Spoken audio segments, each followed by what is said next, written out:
وَلَقَدْ يَسَّرْنَا الْقُرْآنَ لِلذِّكْرِ فَهَلْ مِن مُّدَّكِرٍ۔ اور ہم نے قرآن کو سمجھنے کے لیے آسان کر دیا ہے، تو کوئی ہے کہ سوچے سمجھے۔ دینی و فقہی معلومات اور تفسیر قرآن کے لیے مفتی Muhammad Azam Bakhtiyar YouTube channel subscribe کریں، ویڈیو شیئر کریں اور بیل آئیکن دبانا مت بھولیے تاکہ ہماری نئی آنے والی اپڈیٹ آپ کو ملتی رہے۔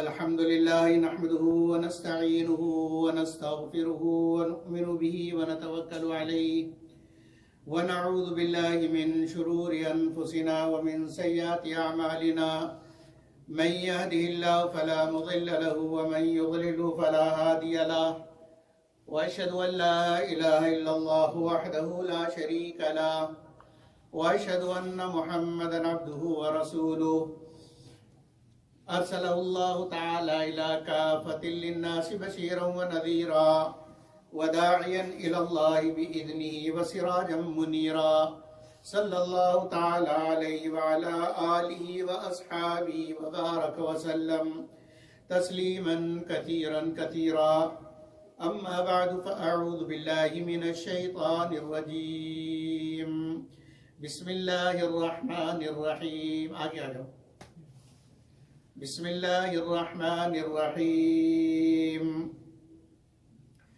ما كان محمد ابا احد من رجالكم ولكن رسول الله وخاتم النبيين وقال النبي صلى الله عليه وسلم ارسلت الى الخلق كافة وختم بي النبيون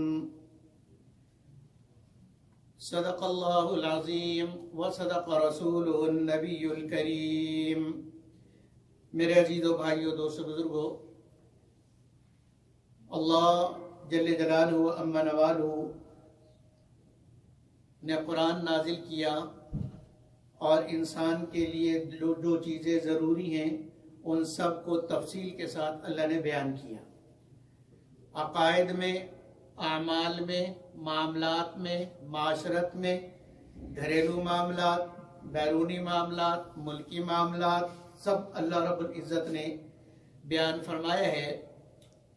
اب قرآن کو سمجھنے کے لیے کہ وہی معنی جو میں کر رہا ہوں وہی مطلب اللہ کا ہے، وہی مقصود اللہ کا ہے یا نہیں، یہ کیسے پتہ چلے گا کہ جو معنی میں کر رہا ہوں وہی معنی اللہ کا ہے اور وہی مطلب اللہ کا ہے؟ اس کے لیے 3 طریقے اور 3 ذریعے ہیں۔ جو معنی ان 3 طریقوں سے ثابت ہو جائے، اصل معنی اور مطلب مقصود وہی ہوگا۔ اپنے طرف سے قرآن کا معنی اور قرآن کا ترجمہ، قرآن کی تفسیر ناجائز اور حرام ہے، اس لیے کہ آپ کو نہیں معلوم کہ اللہ کا کیا مقصد ہے اور اللہ اس آیت میں کیا کہہ رہے ہیں اور ہمیں کیا بتلا رہے ہیں۔ اپنے طرف سے معنی کر لیا کہ جی عربی آتی ہے، اس کا مطلب کر لیا، تو یہ معنی غلط ہوگا۔ اس کو تفسیر بالرائے کہتے ہیں۔ کیا کہتے ہیں؟ میرے ساتھ ساتھ بولو بھائی۔ تفسیر بالرائے کہتے ہیں، یعنی اپنے رائے سے، اپنی اوپینین سے تفسیر کر دینا، اور تفسیر بالرائے حرام ہے۔ کیا ہے؟ حرام ہے، اس لیے کہ آپ کو کیا پتا کہ اللہ کا مقصد اور مطلب کیا ہے۔ اس لیے 3 ذریعے ہمیں بتلائے گئے ہیں کہ ان 3 میں دیکھو کہ اس کا معنی کیا ہے۔ سب سے پہلا ذریعہ قرآن خود ذریعہ ہے، اس لیے کہ قرآن کے بارے میں فرمایا القرآن یفسر بعضہ بعضا، یفسر بعضہ بعضا، کہ قرآن کی ایک آیت خود دوسری آیت کی تفسیر کرتی ہے۔ کسی جگہ مجمل ہوتا ہے، مختصر ہوتا ہے، دوسری جگہ اس کی تفسیر ہوتی ہے۔ ایک جگہ مختصر، کیونکہ وہ جگہ تقاضا کرتی تھی کہ یہاں مختصر بات ہو، دوسری جگہ پر اسی لفظ کی تشریح اور تفسیر خود قرآن نے بیان کی. تو یہ تفسیر القرآن بالقرآن، اس کو کیا کہتے ہیں؟ تفسیر القرآن بالقرآن، کہ قرآن کی تفسیر قرآن کے ذریعے سے. یہ تفسیر سب سے زیادہ معتبر ہے. یہ تفسیر سب سے زیادہ معتبر اس لیے ہے کہ سارا قرآن اللہ رب العزت نے نازل فرمایا، اور دوسری مقام پہ خود اللہ بتلا رہے کہ میرے اس لفظ سے میرا مقصد، میرا مطلب یہ ہے. تو اس سے زیادہ بہتر کہاں کس کی تفسیر ہو سکتی ہے؟ دوسرے نمبر پر قرآن کا معنی اور مطلب سمجھا جائے گا حضرت صلی اللہ علیہ وسلم کی زبان مبارک سے، کیونکہ قرآن حضرت صلی اللہ علیہ وسلم پر نازل ہوا، اور اللہ جل جلالہ و عم نوالہ نے اپنے نبی کو بھیجے اس لیے لِتُبَيِّنَ لِلنَّاسِ، تاکہ لوگوں کو کھول کھول کے بیان کر دو. تو اللہ نے علم دیا تو بیان کریں گے نا. اس لیے تفسیر بالحدیث، دوسرے نمبر پر تفسیر بالحدیث، کہ اللہ کے نبی صلی اللہ علیہ وسلم نے اس کی تفسیر کیا کی ہے.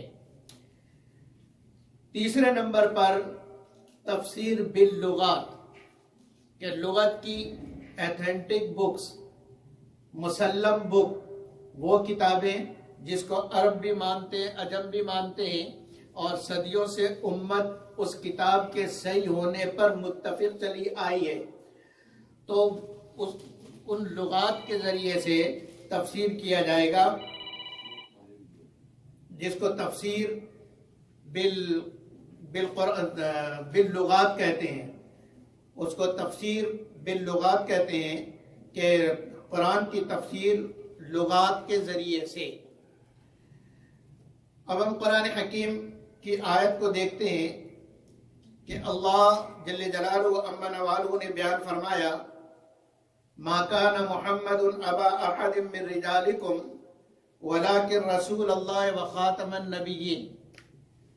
اس آیت کی تفسیر میں کر چکا ہوں، اور شان نزول بھی اس کا میں بیان کر چکا ہوں کہ یہ آیت کس موقع پر نازل ہوئی اور اس آیت کا مقصد کیا بتلانا ہے امت کو.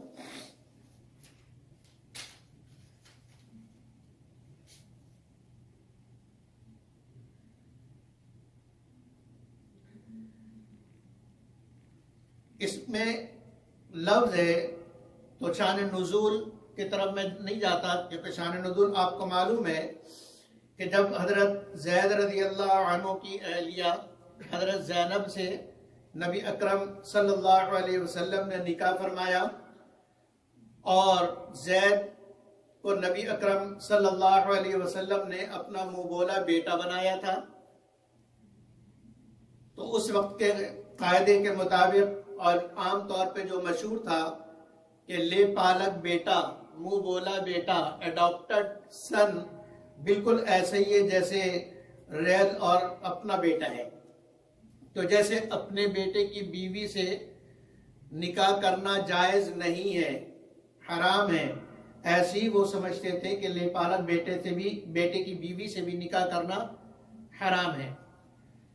لیکن اللہ رب العزت نے اس کا جواب دیا اور یہ فرما دیا کہ یہ جو تم کسی کو بیٹا کہتے ہو یہ صرف تمہاری اپنے منہ کی بات ہے، تمہارے اپنے منہ کی بات ہے. اللہ کے یہاں وہ تمہارا بیٹا نہیں بنتا، قانون الہی میں وہ تمہارا بیٹا نہیں، تمہارے کہنے سے کچھ نہیں ہوگا. اسی لیے میں ایک مسئلہ عرض کر دوں، اگر کسی جوڑے نے کسی لڑکے کو مبولا بیٹا بنا لیا تو حقیقی بیٹا تو نہیں ہے، تو بالغ ہونے کے بعد جس کو وہ ابھی تک امی امی کہتا رہا ہے اس سے پردہ کرے گا، کیونکہ وہ اس کا بیٹا نہیں ہے. اس سے پردہ کرے گا، اور وہ عورت بھی اس سے پردہ کرے گی. یہ نہیں کہ یہ تو اس کی تو پوٹیاں میں دھوتی رہی ہوں، اس وقت دھوتی تھی، اب نہیں دھوتی، اب یہ بالغ ہے، لہذا اس سے تمہارا پردہ ہے، تم غیر محرم ہو اس کے لیے. اسی طریقے سے اگر لڑکی ہے تو مرد اس کے بالغ ہونے کے بعد اس سے پردہ کرے گا، اور وہ لڑکی بھی اپنے منہ بولے باپ سے کیا کرے گی؟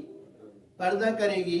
کیونکہ دونوں ایک دوسرے کے لیے غیر محرم ہیں، ان کے آپس میں ابوت والا اور امیت والا کوئی رشتہ نہیں ہے۔ اس لیے اللہ نے فرمایا ذالک قولہم بافواہہم، ذالکم قولکم بافواہکم، یہ تمہاری اپنی زبان کی بات ہے۔ جس کو تم منہ بولا بیٹا کہتے ہو تمہارا بیٹا نہیں ہے۔ تو حضرت زید رضی اللہ عنہ نے جب طلاق دے دی حضرت زینب رضی اللہ عنہ کو، تو اس کے بعد نبی اکرم صلی اللہ علیہ وسلم نے اللہ کے حکم سے نکاح فرمایا تاکہ یہ غلط رسم عملی طور پر ختم ہو جائے۔ تو لوگوں نے جب شور مچایا تو اللہ رب العزت نے لمبی آیت نازل فرمائی۔ وہاں یہ کہہ دینا کافی تھا کہ زید محمد صلی اللہ علیہ وسلم کا بیٹا نہیں ہے، یہ جملہ اتنا جملہ کہہ دینا کافی تھا، لیکن اللہ رب العزت نے پورا قانون بیان کیا کہ زید تو ایک طرف، جتنے بھی تم میں سے مرد ہیں ان میں سے کسی کا باپ نہیں ہے۔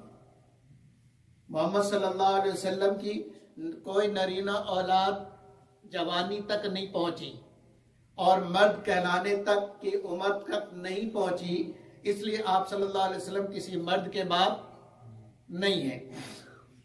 یہ تو اس آیت میں فرمایا، اور پھر آگے فرمایا ما کان محمد ابا احد من رجالکم، تمہارے میں سے کسی کے باپ نہیں ہے، بات ختم ہو گئی۔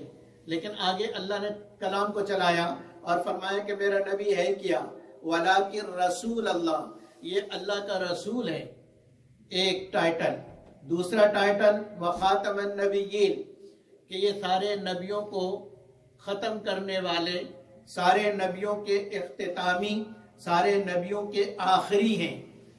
آخر میں آئے تو آخر میں آنے کے بعد دروازہ بند ہو جاتا ہے کہ آخری فرد جو اس میٹنگ میں آپ حضرات میٹنگ کرتے ہیں، آفسوں میں بھی میٹنگیں ہوتی ہیں، جو جتنے لوگ اس میٹنگ میں انوائٹڈ ہوتے ہیں ان کا انتظار ہوتا ہے ابھی فلاں نے آنا ہے، ابھی فلاں نے آنا ہے، لیکن جب سارا کورم پورا ہو جائے اور سارے لوگ آ جائیں پھر کیا کرتے ہیں، دروازہ کھلا رکھتے ہیں، پھر دروازہ بند کر دیا جاتا ہے، اور پھر باہر کبھی کبھی نوٹس بھی لگا دیا جاتا ہے نو انٹری۔ اس کا مطلب یہ کہ اب کسی کو اندر کمرے میں جانے کی اجازت نہیں ہے، چاہے وہ مالک ہی کیوں نہ ہو، چاہے وہ بہت پرانا اس آفس کا ملازم ہی کیوں نہ ہو۔ اب چونکہ کورم پورا ہو گیا ہے لہذا اب کسی کو آنے کی اجازت نہیں۔ ایسی میرے عزیز بھائیوں اور دوستو، اللہ نے فرمایا وخاتم النبیین، نبیوں کا کورم اور نبی جتنے آنے تھے وہ پورے ہو گئے، لہذا اب کوئی نبی نہیں آئے گا۔ وخاتم النبیین، نبی اکرم صلی اللہ علیہ وسلم خاتم ہیں اور آپ کے بعد اب کوئی نبی نہیں آئے گا۔ یہ تو تھا شان نزول جو میں نے عرض کیا۔ اب اس کے اندر لفظ خاتم ہے، کیا ہے؟ خاتم۔ خاتم ختم سے ہے، ختم یختم ختمن، خاتم ختم سے ہے، اور ختم اسے کہتے ہیں جو آخری ہو جائے، اس کے بعد آگے اور کچھ نہیں، اس کو کیا کہتے ہیں؟ اس کو ختم کہتے ہیں۔ اب یہ لفظ کا معنی یہاں جو خاتم النبیین فرمایا ہے، اس کا معنی خاتم یعنی آخری ہے، اور اب اس کے بعد کوئی اور نہیں۔ یہ کیسے کنفرم ہوگا؟ یہ کیسے کنفرم ہوگا؟ تو میں نے عرض کیا کہ قرآن کی تفسیر کے لیے سب سے پہلا کیا ہے؟ خود قرآن ہے۔ تو قرآن حکیم کے اندر اگر ہم غور کریں تو 7 مقامات پر ختم کا لفظ آیا ہے، 7 مقام پر ختم کا لفظ آیا ہے، اور ہر جگہ وہاں اختتام اور بند کا معنی ہے۔ پہلا سورہ بقرہ میں ختم اللہ علی قلوبہم، ختم اللہ علی قلوبہم، اللہ نے ان کے دلوں کو بند کر دیا، اللہ نے ان کے دلوں کو بند کر دیا۔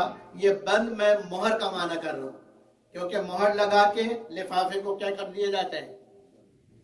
بند کر دیا جاتا ہے کہ اب اس کو ڈراپ کرنا ہے، اور لفافے کے اندر جو ہے وہی اصل لیٹر ہے بھیجنے والے کی طرف سے، اور اس کے علاوہ کوئی اور بات اس میں نہیں ہے. تو ختم اللہ علی قلوبہم، اللہ نے ان کے دلوں کو بند کر دیا، ان کے دلوں پر مہر لگا دی.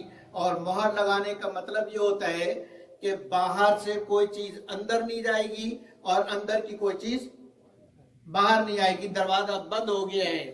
اب ان کے دل کے اندر جو کفر چھپا ہوا ہے اور جو کفر ان کے دل کے اندر ہے، وہ کفر اب قیامت تک دل سے باہر نہیں آئے گا.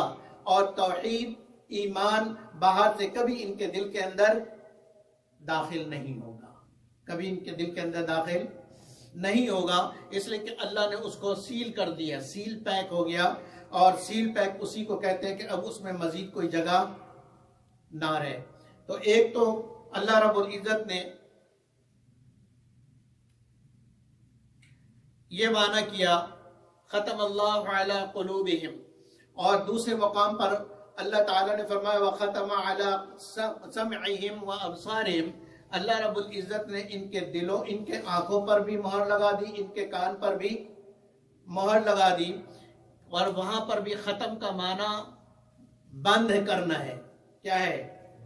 بند کرنا ہے کہ اب ان کے آنکھوں سے ان کی آنکھیں غلط دیکھنے کی عادی ہو گئی ہیں اور ان کی آنکھیں جھوٹ دیکھنے کی عادی ہو گئی ہیں اور سچ دیکھنا ان کی آنکھیں نہیں چاہتی. تو اللہ نے ان کی آنکھوں کو ایسا بند کر دیا کہ اب جب بھی دیکھیں گے غلط دیکھیں گے، جب بھی دیکھیں گے غلط دیکھیں گے، اور جب بھی سنیں گے غلط سنیں گے. صحیح بات کو وہ نہ دیکھ پائیں گے اور نہ وہ سن پائیں گے. اسی طریقے سے میرے محترم دوستو، مختصر بات کے 7 مقام پر اللہ رب العزت نے ختم کا ورڈ استعمال کیا ہے، اور ہر جگہ ختم کا معنی بند کرنا ہے. اب اس میں کوئی بھی یہ کہہ دے کہ ختم اللہ علی قلوبہم کا معنی یہ ہے کہ دل اللہ نے بند کر دیا لیکن بعد میں کوئی کھول دے گا. ممکن ہے؟ جس کا دل اللہ بند کر دے کوئی اس کو کھول سکتا ہے؟ کوئی نہیں کھول سکتا. تو اللہ نے مہر لگا کر ان کے دلوں کو بند کر دیا. اب ہدایت کے چاہے سارے سامان موجود ہوں، نبی اکرم صلی اللہ علیہ وسلم نے سینکڑوں مرتبہ ابو جہل کو دعوت دی، سینکڑوں مرتبہ، 1-2 مرتبہ نہیں، بار بار بار بار بار بار بار بار. اس لیے کہ نبی وہ ذات ہوتی ہے جو مایوس نہیں ہوتی. نبی کبھی مایوس نہیں ہوتا. نبی اپنی کوشش آخری وقت تک کرتا رہتا ہے. آدمی مر جائے یا نبی کا انتقال ہو جائے، اس وقت تک نبی اپنی کوشش کرتا رہتا ہے، کبھی بھی مایوس نہیں ہوتا. شاید اب اللہ ہدایت دے دے، شاید اب اللہ ہدایت دے دے، شاید اب اللہ ہدایت دے دے. تو ابو جہل کو سینکڑوں مرتبہ نبی اکرم صلی اللہ علیہ وسلم نے دعوت دی، ایوری ڈے دعوت دی، لیکن چونکہ اللہ نے مہر لگا دیا تھا، اللہ نے اس کے دل پر مہر لگا دیا تھا. نبی اکرم صلی اللہ علیہ وسلم کی میٹھی زبان سے میٹھی بات بھی اس کے دل کے اندر نہیں اترتی، اس لیے کہ اللہ نے بند کر دیا تھا. تو ختم، اللہ نے مہر لگا دی. اب نبی اکرم صلی اللہ علیہ وسلم کی محنت کے باوجود وہ ایمان نہیں لایا. تو قرآن نے یہ 7 مقام پر ختم کا معنی بند کرنا کیا ہے، اور اس کے علاوہ وہاں کوئی معنی بن نہیں سکتا، اس کے علاوہ کوئی اور معنی بن نہیں سکتا. تو ہم یہ کہیں گے کہ ان 7 مقام پہ ختم کا معنی بند کرنا ہے اور آخر انتہا ہے. ایسی ہی خاتم النبیین کے اندر جو ختم ہے اس کا معنی بھی انتہا اور بند کرنا ہے. ایسا نہیں ہو سکتا کہ یہاں معنی کچھ اور ہو، وہاں معنی کچھ اور ہو، ہر جگہ معنی ایک ہی ہوگا. تو جیسے ان 7 آیتوں کے اندر ختم کا معنی بند کرنا، ایسی خاتم النبیین کے اندر خاتم کا معنی کیا ہوگا؟ بند کرنا ہوگا. تو یہ تو خاتم النبیین کا معنی میں نے آپ حضرات سے عرض کیا قرآن کی روشنی میں، کہ قرآن میں یہ معنی، یہ لفظ کس معنی کے لیے استعمال ہوا ہے. دوسرا میں نے عرض کیا تھا، آپ کو یاد ہوگا کیا کہا تھا، قرآن کی تفسیر کس سے ہوگی؟ حدیث سے. کہ قرآن کی تفسیر القرآن بالحدیث، کہ حضرت صلی اللہ علیہ وسلم نے اس کا معنی کیا بیان کیا ہے.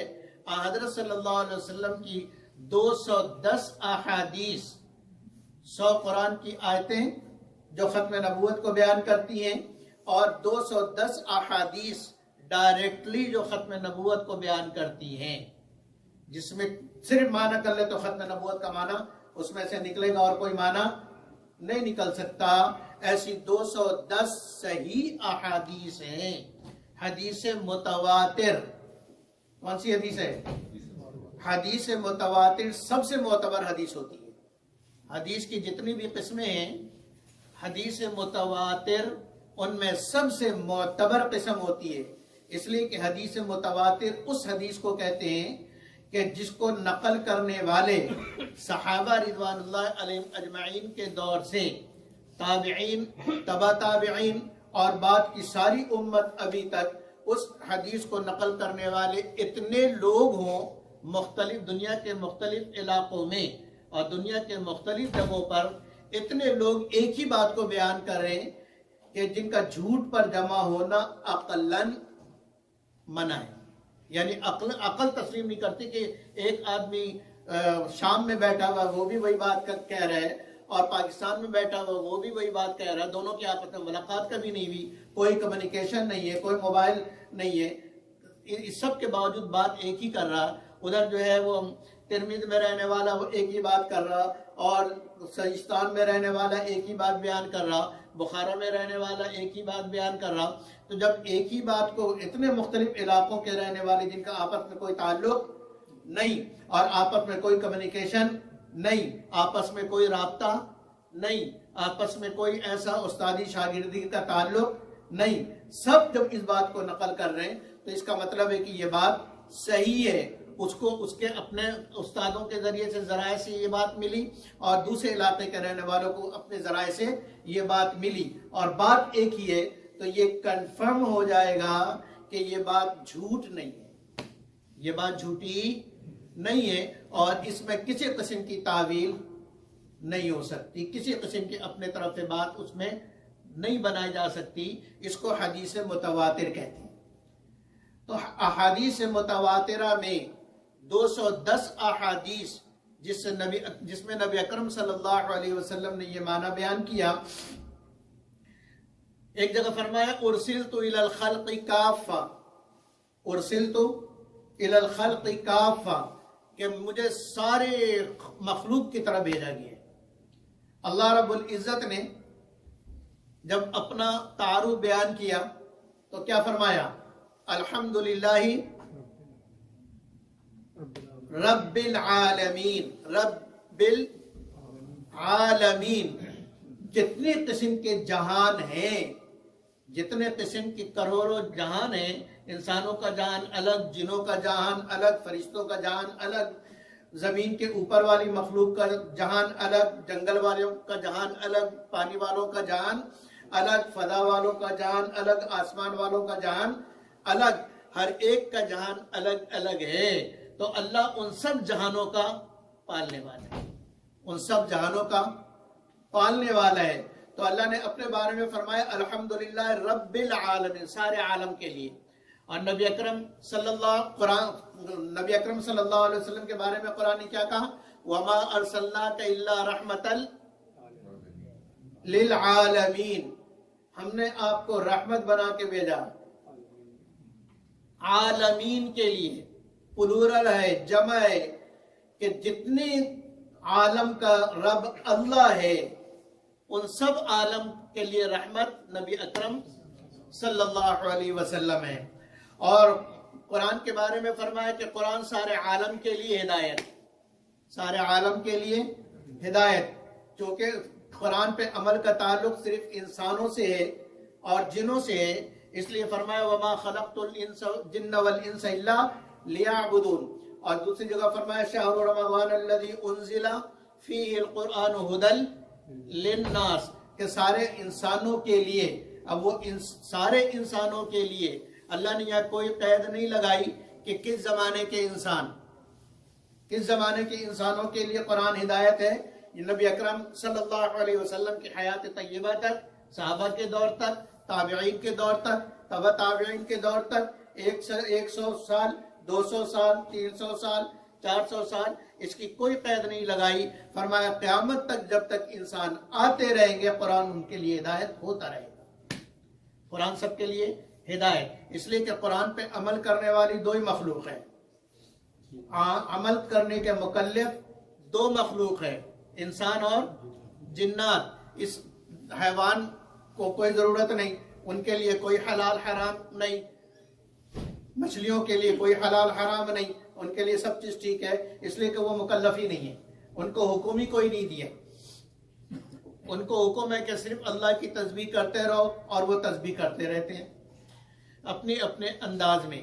تو قرآن کے بارے میں فرمایا سارے انسانوں کے لیے، اور نبی اکرم صلی اللہ علیہ وسلم کے بارے میں فرمایا کہ سارے عالم کے لیے، سارے عالم کے لیے. تو نبی اکرم صلی اللہ علیہ وسلم کو اللہ نے بھیجا. اور نبی اکرم صلی اللہ علیہ وسلم کیا فرماتے؟ ارسلت الی الخلق کافہ، ساری مخلوق کے لیے مجھے اللہ نے بھیجا ہے رحمت بنا کر. اور یہ قرآن کی آیت خاتم النبیین کا معنی کیا کر رہے ہیں؟ وَخُتِمَ بِيَ النَّبِيُّونَ، کیا معنی کیا ہے؟ وَخُتِمَ بِيَ النَّبِيُّونَ، کہ اللہ نے میرے اوپر نبوت کو ختم کر دیا، نبوت کا آنا، نبی کا آنا بند کر دیا. جیسے میں نے ختم اللہ کا معنی بند کرنے سے کیا تھا، ایسے یہاں آپ معنی بند کرنے سے کر لو تو بالکل ٹھیک ہوگا کہ خاتم النبیین یعنی نبیوں کا آنا بند، نبیوں کا آنا بند. نبیوں کے اوپر آپ سیل ہیں، نبیوں کے اوپر آپ مہر ہیں. کیا مطلب؟ کہ اب آپ سے پہلے جتنے نبی تھے ان میں سے کوئی نبوت کے منصب سے نکلے گا نہیں، کوئی نبوت کے منصب سے نکلے گا نہیں، اور باہر سے کوئی انٹر نہیں ہوگا. اب آپ کے بعد کوئی نبی نبوت کے منصب پر اور نبوت کی عمارت میں داخل نہیں ہو سکتا، اور جو آپ صلی اللہ علیہ وسلم سے پہلے نبی تھے ان میں سے کوئی باہر نہیں نکلے گا. سب نبی ہیں، اسی لیے فرمایا کہ سارے نبیوں پر اجمالاً ایمان لانا ہمارے ایمان کا حصہ اور جز ہے.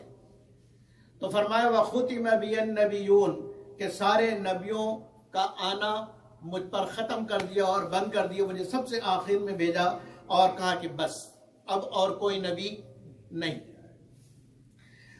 دوسری جگہ نبی اکرم صلی اللہ علیہ وسلم ارشاد فرماتے ہیں کہ میرے بعد 30 دجال پیدا ہوں گے. کتنے؟ 30 دجال پیدا ہوں گے. کلہم یزعم انہ نبی، ان میں سے ہر ایک کا یہ گمان ہوگا، ہر ایک کا یہ دعویٰ ہوگا، ہر ایک کی یہ دعوت ہوگی کہ میں نبی ہوں. ہر ایک کیا کہے گا؟ کہ میں نبی ہوں. مجھ پر جو ایمان نہیں لائے گا وہ دائرہ اسلام سے خارج. ہر 30 دجال اور 30 فرمایا کذاب ہوں گے، جھوٹے ہوں گے، مفتری ہوں گے، اللہ پر بہتان باندھیں گے، اللہ پر افترا کریں گے. وَضَالٌ، وہ 30 کے 30 سارے کے سارے گمراہ ہوں گے. وَمُضِلٌ، اور وہ سارے کے سارے گمراہ کرنے والے ہوں گے. اس لیے فرمایا کہ اچھی طرح سمجھ لو، لا نبی بعدی، انا خاتم النبیین لا نبی بعدی، کہ میں آخری نبی ہوں اور میرے بعد اب کوئی نبی نہیں آئے گا. تو اب آپ کے بعد اگر کوئی یہ کہے کہ میں نبی ہوں تو وہ دجال ہے. دجال کہتے ہیں دھوکہ دینے والے کو. دجال کسے کہتے ہیں؟ دجال کانا دجال نہیں، وہ تو آخری دجال ہے. وہ بھی دھوکہ دے گا کہ میں رب ہوں. وہ کیا دھوکہ دے گا؟ کہ میں رب ہوں، مجھے خدا مانو، مجھے خدا مانو. اور اللہ اسے آزمانے کے لیے اختیار دیں گے. تو ایک بڑا دجال اعظم تو وہ ہوگا، لیکن اس کے علاوہ 30 دجال ہوں گے جو نبوت کا دعویٰ کریں گے. کانا دجال نبوت کا دعویٰ نہیں کرے گا، یہ خدائی کا دعویٰ کرے گا. اس لیے وہ سب سے بڑا دجال. اس سے چھوٹے یہ سارے دجال جو نبوت کا دعویٰ کریں گے. کلہم یزعم انہ نبی، ہر ایک یہ کہے گا اور گمان کرے گا کہ وہ نبی ہے. اچھی طریقے سے سن لو، انا خاتم النبیین نبی اکرم صلی اللہ علیہ وسلم نے بار بار اپنی امت کو اس بات پہ تنبیہ کی کہ گمراہ نہ ہو جانا، کسی ایسے ویسے کی باتوں میں نہ آ جانا. انا خاتم النبیین، آخری نبی میں ہی ہوں، لا نبی بعدی، میرے بعد اب قیامت تک کوئی نبی نہیں آئے گا. دوسری جگہ ارشاد فرمایا انا والقیامہ کہاتین، بعثت انا والقیامہ کہاتین، میں اور قیامت اس طرح بھیجے گئے ہیں. میں اور قیامت، انگلی کا اشارہ کیا آپ نے اور فرمایا کہ میں اور قیامت اس طرح بھیجے گئے ہیں. بتاؤ ان دونوں انگلیوں کے درمیان کوئی تیسری انگلی ہے؟ فرمایا تو مطلب یہ کہ جس طرح ان دو انگلیوں کے درمیان تیسری کوئی انگلی نہیں ہے، ایسے میرے بعد قیامت آئے گی، درمیان میں کوئی اور نبی نہیں ہے. یہ مثال دے کر آپ نے سمجھایا اور فرمایا کہ میں آخری نبی ہوں. اچھی طریقے سے اس بات کو سمجھ لو. تو نبی اکرم صلی اللہ علیہ وسلم نے 210 احادیث کے اندر اس معنی کو بیان کر دیا کہ قرآن کے اندر خاتم النبیین کا معنی آخری ہے، اور اب دوبارہ اور آپ کے بعد اور کوئی نیا نبی نہیں آئے گا. تو اس کا مطلب کیا ہوا کہ اگر کوئی دعویٰ کرے اور کوئی کہے کہ میں نبی ہوں تو وہ کیا ہوگا؟ جھوٹا ہوگا. تو خاتم النبیین کا معنی ہمیشہ آخر ہوتا ہے. اور اللہ رب العزت وہ کہتے ہیں نا جادو وہ جو سر چڑھ کے بولے، تو یہ اللہ رب العزت نے خاتم کا معنی اس کو ایسا پکا کیا کہ خود مرزا غلام احمد قادیانی اپنے سوانح حیات میں خود لکھتا ہے کہ میں اپنے والدین کا آخری اولاد ہوں. میں اپنے والدین کی آخری اولاد ہوں، تو گویا کہ میں اپنے والدین کا خاتم الاولاد ہوں. میں اپنے والدین کا کیا ہوں؟ تو قادیانیوں کو بتائیں نا کہ تمہارے خود غلام احمد خاتم کا معنی آخر کر رہے ہیں، اور یہ ثابت کر دو کہ خاتم کے بعد کوئی اور اس کے بعد کوئی اور اولاد والدین کیا پیدا ہوئی ہو. اگر اس کے بعد غلام احمد قادیانی کے بعد اس کے والدین کی یہاں کوئی اولاد نہیں، تو نبی کے بعد دوسرا نبی کیسے ہو سکتا ہے؟ یہ تو معنی تم خود کر رہے ہو، اپنے جال میں خود پھنسے ہو. اور تم نے جال خاتم النبیین کا معنی الٹا سیدھا کیا اور کہا کہ ٹھیک ہے وہ خاتم النبیین ہے اصل کے اعتبار سے، میں خاتم النبی میں نبی ہوں ذلی ہونے کی وجہ سے، بروزی ہونے کی وجہ سے، اور میں اتباع سنت کی وجہ سے نبی بن گیا. تو وہ ثابت کرے نا کہ اس کے اولاد کی اس کے والدین کی یہاں اس کے بعد کوئی اولاد، چاہے وہ اولاد صلبی ہو، چاہے وہ اولاد سوتیلی ہو باپ کی طرف سے یا ماں کی طرف سے، کسی قسم کی اولاد دکھا دے. تو جب تم کہہ رہے ہو میں خاتم الاولاد ہوں، میں اپنے والدین کی یہاں خاتم الاولاد ہوں، اب میرے بعد میرے والدین کیا کوئی اولاد نہیں، تو کمبخت پھر یہاں خاتم النبیین کا معنی گڑبڑ کیوں کر رہا ہے؟ یا تو ثابت کرو کہ میں خاتم الاولاد کا مطلب یہ ہے کہ میں خاتم الاولاد ہوں صلبی ہونے کے اعتبار سے، لیکن سوتیلا میرا بھائی بھی بعد میں پیدا ہوا. اگر نہیں تو پھر یہاں معنی گڑبڑ مت کرو اور امت کو گمراہ مت کرو. ساری امت اس بات پر متفق ہے کہ خاتم النبیین حضرت صلی اللہ علیہ وسلم، آپ کے بعد اور کوئی نبی قیامت تک نہیں آئے گا. اسی طریقے سے تیسرا طریقہ جو قرآن کے معنی کو ثابت کرنے کے لیے لغات ہیں، جتنی بھی بڑی بڑی لغات ہیں ان ساری لغات کو اٹھا کے دیکھ لیجئے، کسی ایک کے اندر بھی ختم کا معنی سوائے اختتام، بند کرنا، اختتام کرنا، آخری، اس کے علاوہ اور کچھ نہیں کیا گیا ہے. تو اللہ رب العزت ہمیں اور آپ کو سمجھنے کی توفیق عطا فرمائے. وآخر دعوانا